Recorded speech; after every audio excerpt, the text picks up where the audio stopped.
Hello, everyone. Welcome to another edition of Community Works. I'm Bernadette Welsh, your host. Each one of our shows highlights a local nonprofit agency in our state. Our goal is to educate you, our viewers, about the great work that's going on all around us every day by local agencies and their supporters. When people help their neighbors, everybody benefits. The focus of today's show is the Dudley Farm. Many of us, I think, would have a hard time imagining what Connecticut was like 80 or 100 years ago, with small little farms where people grew vegetables and raised animals and made their own clothes, rather than now, where everything we need is at the store. We just go and buy it. But thanks to the wonderful people at the Dudley Farm in Guilford, they are keeping that old-time farm culture alive. And I'm so glad that Beth is here to talk to us about it. Hello, Beth. Welcome to the show. Thank you very much, Bernadette. So, Beth, I understand you are the director of the Dudley Farm, and I would love for you to tell our viewers a little bit about yourself. Well, I was bred and buttered in North Guilford. My family is one of the founding families for the town of Guilford in 1639. But I ran away for a while for 20 some odd years, and then I went into the Peace Corps for a while. In fact, I just got home from the Peace Corps about 5 years ago, and then I was asked to become involved in the Dudley Farm, and shortly thereafter became its director. It's been a wonderful challenge. It's been a lot of fun. It's been good. Okay, well, then I'm glad that you let us know about that, because you have anybody that goes into the Peace Corps has had an interesting life. So again, welcome to the show Thank again. you. So would you please let our viewers know, not everybody knows about the Dudley Farm. Could you tell us about the mission of the Dudley Farm, a little bit of its history? Surely. The Dudley Farm Museum is a 10.5-acre farm on the corners of State Route 77 and State Route 80 in North Guilford. And it had been an active farm for 6 generations, having been established by one of Guilford's other founding families, the Dudleys. So 6 or 7 generations of Dudleys actually lived and worked in this particular farm. At one point it was 107 acres. Wow. The house, which is 17 rooms, was built by Erastus Dudley, who was a very successful entrepreneur. He had grist mills, a tannery, and Guilford had a large shoemaking industry at the time. So the tannery helped support that. And then the last Dudley to live there was David Dudley. He was a bachelor. He was, to me, the epitome of an old New England bachelor, very much a loner. And when he died, unlike his forebears who really wanted to show their wealth and their accomplishments, I think his point was to spend no money ever if you didn't need to. Sounds like a typical New Englander. So the farm itself was pretty well, it was falling down, and it was left in his will to the North Guilford Congregational Church and the North Guilford Volunteer Fire Company. Really? With the idea that it would be sold and the proceeds split between the two organizations. Well, neither organization in 1991, when this occurred, really wanted to see this stately house, even though it was at that point falling down, destroyed, and yet another development go in. Because, yes. of course, in 91, Connecticut was still building houses like crazy. like mad. They're crazy. So they didn't know quite what to do. The church didn't have any money, as churches typically don't, and the fire company had quite a bit of money, so they worked with probate, and the volunteer fire company bought out the church's half interest. Wow. And established the Dudley Foundation until they could figure out, now what are we going to do besides making sure it doesn't collapse on our heads? And so the Dudley Farm Museum was established as another nonprofit with the idea to preserve and restore the Dudley Farm Museum as a late 19th century historical and educational resource, and with the long-term hope of becoming, of providing leadership to the greater community about the historical significance of agriculture in early New England. And here we're talking 1870 to 1910. Wow, okay. This period in particular is so full of political and social change. Oh, you had yes. the suffragettes, the temperance movement, the religious reawakening, lots and lots and lots of creativity being shown with inventions and such. And actually, recently we discovered, because Erastus Dudley and his family were well-to-do, we have found 7 Dudley women from a 1-mile radius of the Dudley Farm Museum who went to Mount Holyoke. Oh, wow. And back in the day, women just didn't have that level of Especially education. farm women. I mean, Yeah. I know I'm in the first generation in my family to go to college. Right, absolutely, me as well. So it's remarkable. It's a remarkable family with a remarkable story to tell. Wonderful. And the agricultural heritage of Guilford is significant. Wonderful. Okay, so that gives us a little bit of background. That now we know the Dudley Farm is a really cool place and that we're glad it's been preserved. But if someone were to go to the farm, what would now, in 2018, what would they see? What would they do? What's there? All right, we have quite a variety of things going on. For one thing, we have our farmers market. It's the second oldest farmers market in the state. And during the summer months, it's the first Saturday of the month. Our last winter market is actually this Saturday, which I know this is going to air after it, but that's April 7th. And then on May 19th, the farmers market's going to have a planting day. So there's the farmers market. You can just wander around the 10.5 acres of land if you wish. We have oxen and sheep, guinea hen and chickens, all of which make their presence known one way or the other. Can you feed them? Can the children feed them or no? When we have a harvest day in the fall, we grind corn during harvest day, Okay, and the kids get to throw the cornmeal to the chickens. Oh, that's cool. So that's kind of cool. We have a variety of gardens: heritage garden, herb garden. We also have community garden. Oh, really? There are 35 plots in our community garden that we rent out every year for organic gardening. I did not know that. That's very interesting. And additionally, in what we call the Munger Barn, which is one of the big barns that's on the property, we have the Quinnipiac Tribal Museum. Oh. So it's in a state right now of being reorganized and recatalogued. So it's not open all the time, but it is open on occasion. Oh, very good. And the Quinnipiacs are a non-federal, non-state recognized tribe, so it's a very small tribe. Yeah, but they were here a lot. They were here before we were. They sure were. And people wonder why we have an Indian, a Native American museum within our confines. Well, if you're a farmer in North Guilford, you find and lots you of plow. arrowheads. You find Yes, lots of you arrowheads. find lots of arrowheads. So that helps to justify that being there. We invite people to bring picnics, to sit outside and have a picnic. So you can walk around the grounds at any time. In fact, we are connected to the Guilford Land Conservation Trust has a trail system that goes off our property.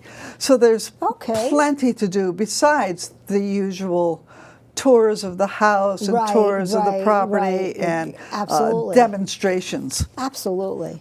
Okay, so I think you've answered my next question about why it's important to keep the farm alive and going, but is there anything else? I mean, I can appreciate from what you've just told me that it's history that if we don't keep it alive, it will go away. It will go away. And for instance, I don't think anybody knew about these 7 women until we started digging. Yeah. You know, and growing up, when people come to visit the farm, a lot of the folks our age Yes, our say, age. "Oh, this looks like our grandmother's house." Right, the kitchen. And so there's some enjoyment of that. Whereas the kids, a lot of them haven't got a clue where milk and eggs Yes. and They have no vegetables idea. come from. They don't know. And so this offers them that opportunity as well. One of the activities that we do during the summer when we collaborate with the other 4 museums in Guilford is an old Guilford family festival. Okay, so what happens at the family festival? Well, water and kids are a winning combination. Absolutely. So they get to do the laundry. Oh, really? They get to wash the clothes? Yep, we have a wringer, and we have scrub boards and the big laundry so they tubs. actually get to do that? Yes, and they really get into it, and I frequently have to remind the parents that not to expect this enjoyment of doing the laundry to last through college, because it doesn't. It doesn't happen. It doesn't. It doesn't happen. And then we have, a lot of special activities, like we're going to have a lace making demonstration by the Okay. New England Lace Guild, and Right, like tatting? When they used to call tatting? Yep, Yes. and basket making, and we hope to have a pinhole camera workshop. Oh, so oh, there's yeah, lots of basket things. making. I think I may have mentioned that, but Yes. so there's a lot going on. So I think what you're telling me is that the relevance of the farm and the acreage is that there are so many interesting things to do, and that everybody could enjoy it. Everybody can enjoy it. Everybody can enjoy it. I will say that we are not handicap accessible. Okay, that's important to know. But we have put together a pamphlet for the second floor of the farmhouse that shows what's up there and Okay, talks if you can't about get it. if you can't get Right, up. If you right, can't get up. right. And of course, the terrain is farmland. It's farmland. Okay. Well, now what I'd love to do, if my friends in the control room, we're going to show you a video that was put together that gives you the visual to what Beth has been telling us about all of the wonderful aspects of the Dudley farm. So if we could see that now, that would be great.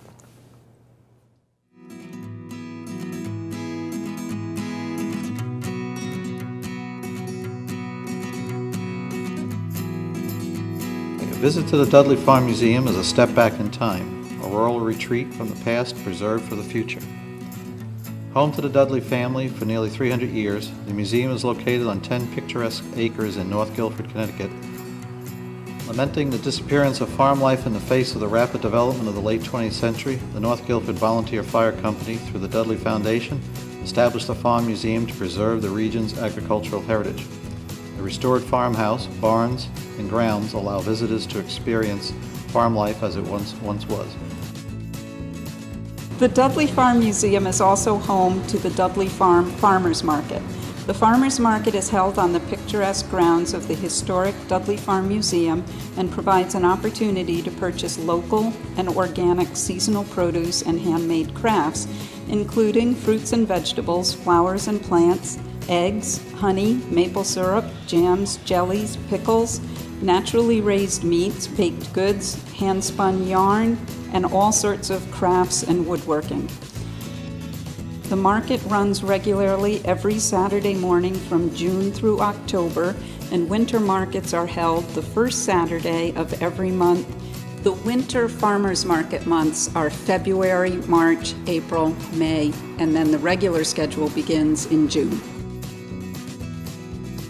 That sticks out was originally a granary, and there are big grain storage bins up there, and it was a gravity feed to get the grain out.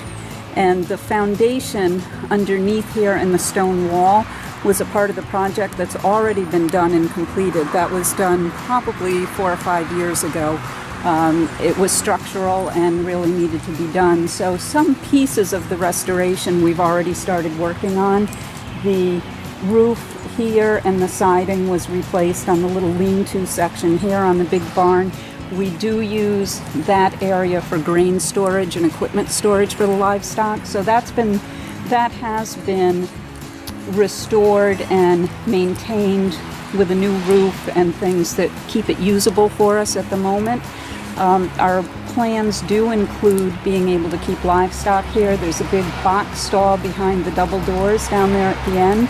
And there were horse stalls in there. There were draft horses here on the farm originally.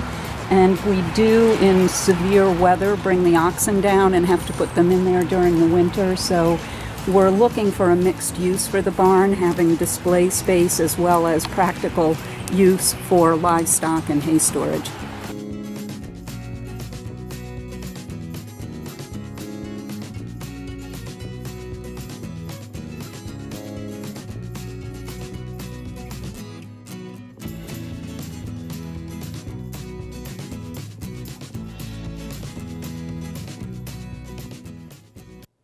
Well, that was a really cool video, wasn't it, Beth? You got to see the animals. Well, I think they were named for those two oxen that we saw. Yes, that's Bob and Dave. Bob and Dave. Bob and Dave looked like they were really enjoying the farm. They were enjoying eating. Eating.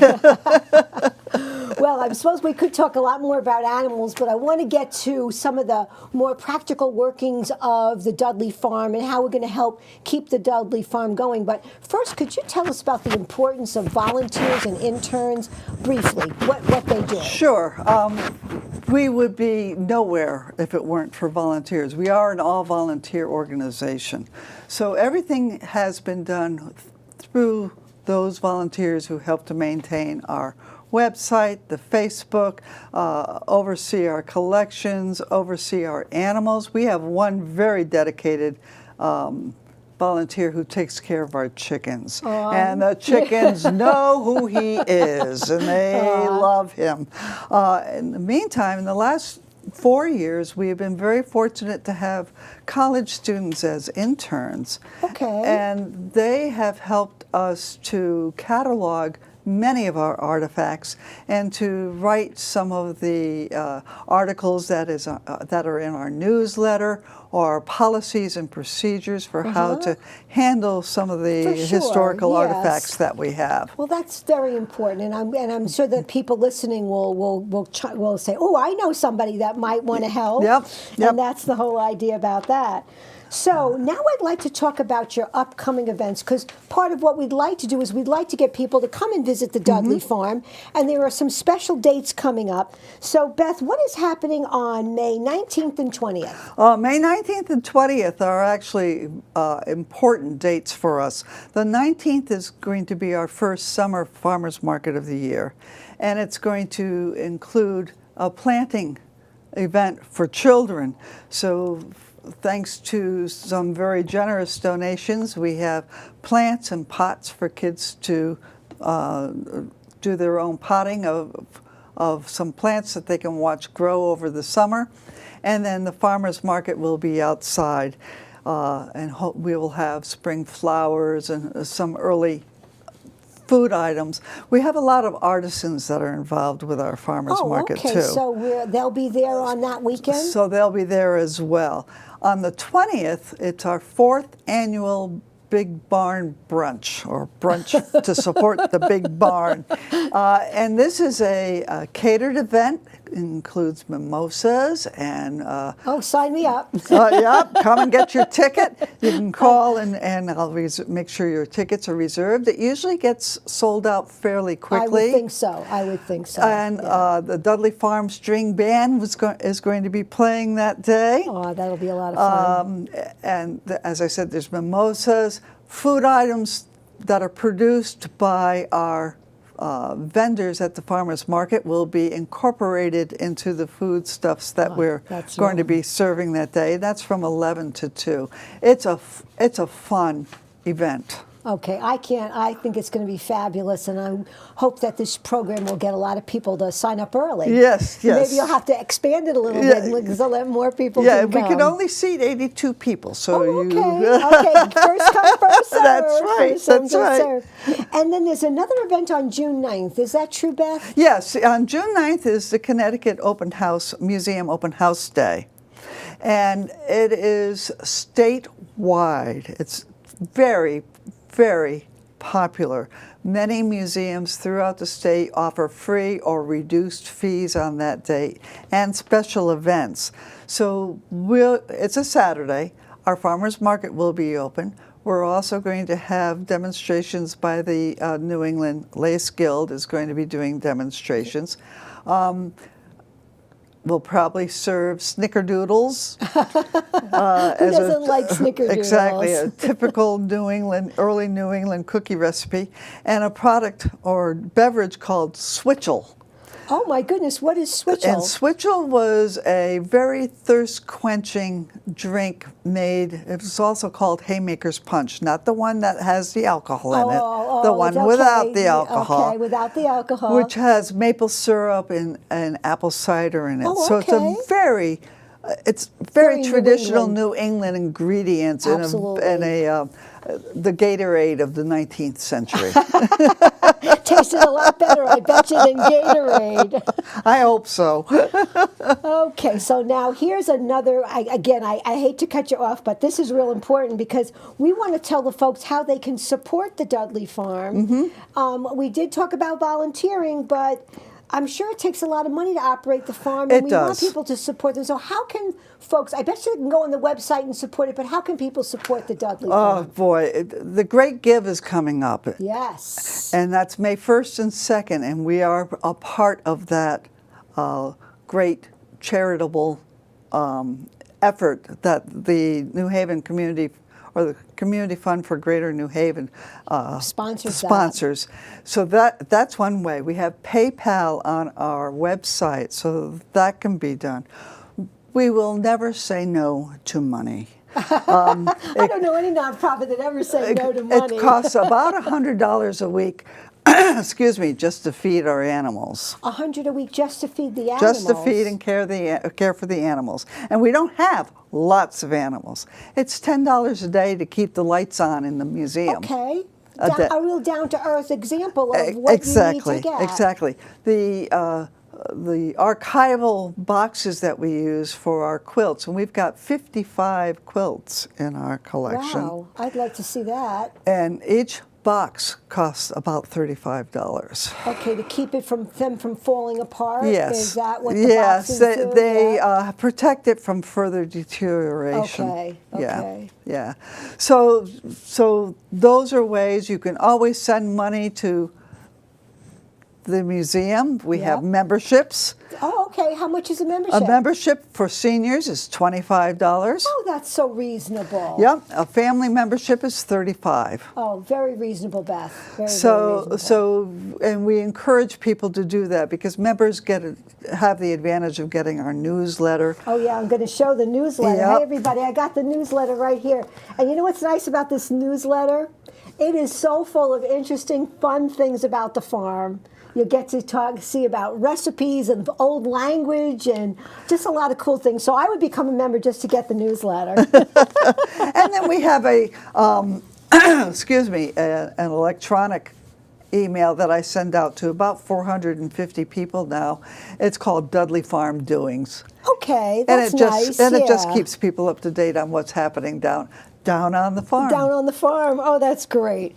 Okay, so that's very important. So there's lots of ways people could sign up to get the newsletter. They could sign up to get email alerts. Mm-hmm. They could go to the website, which is www.dudleyfarm.com, and they could find out what's on the website. And I'm sure there's a little button that says donate It now. does, it does. And of course, there's our Facebook page, Yes. which is very lively. That's kept up almost on a daily basis with That's changes. really important because a lot of people are on Facebook, and it would be good for the kids all of us, Yep. to go and check that out because it keeps changing. Yes, yes. We sometimes feature old photographs Yes. as well as updates on the events that are happening. Great, that's great. Okay, so now I'm so glad that we've got a few minutes to go. So, Beth, tell us about a cool story, please, would you, about the Dudley Farm, something that you think our viewers would really like to know about. Well, I mentioned a little bit about the annual family festival. kids, all families love that because they get the scrub board, the wringer, the laundry tub, the clothesline, and of course, lots of water. I mean, even one year when we had the festival and it was raining out, the kids were out there doing the laundry and hanging it up, having a good time. I think parents sometimes forget what it was like, whereas our grandparents remember a fair amount of what it was like, or what their grandparents' house was like. Children have no clue. So for them to realize that this is how cloth is made, if they're looking at our loom. At the loom, yeah. Yeah, on the loom. Or how flowers grow from a little seed, and where wool comes from. We're hoping to have a lamb shearing day at the farm, and kids can see how the wool comes off the sheep. And then do they show how it gets and then you can make it into what's roving. Yes, yes. And then from roving it gets spun into yarn. Okay. And then from yarn it's been being made into clothing. I can't tell you. I've seen some of these things on Long Island in New York, and my grandsons could not take their eyes off of the weaver lady. Yes. She had the spindle going, and she had it going, and she was talking to them and moving it. And so why shouldn't the Connecticut kids get to see that as well? And you know, women today have no idea how miserable, I think, life was in 1880. It was hard. There was cold. There was never a moment of rest. Okay. Ever. Yeah. And drudgery. It was hard work. it was a lot of work. And so hard if you work. imagine, we had snowstorms last week, but the blizzard of 1888 was 52 inches of snow. 52 inches of snow. And in North Guilford, there was no electricity in 1888. There was no indoor plumbing in 1888. Oh my goodness! And you know, the outhouse was down the hill underneath a snowdrift. Oh yuck! You get your shivers just thinking about that. And you have 8 or 9 kids in the house. Yes, 8 or 9 kids in the house. So it had to be a little awful. I would think that it was so awful, and I think if you experience the Dudley farm, you get to appreciate modern conveniences. Yes. You get to realize what privileged characters we all are now. Yes, absolutely. Kids have no idea what a chamber pot is until they come to the Dudley I don't farm. even like to talk about it. All right, well, we're getting to the end of our show, as they tell me in my little earpiece. So I'd like to show you some credits, how you can contact the Dudley Farm. So if we have there it is, the Dudley Farm. We've been talking to Beth Payne, the director. There's the phone number, the address, and the all-important website. So I hope you'll go to the website and you'll learn all about the Dudley Farm. Thanks to Beth, who has been chatting with us about the organization. So now if we could go back to live time, I'd like to say goodbye to everybody. Beth, thank you so much for being on the show. It's been great.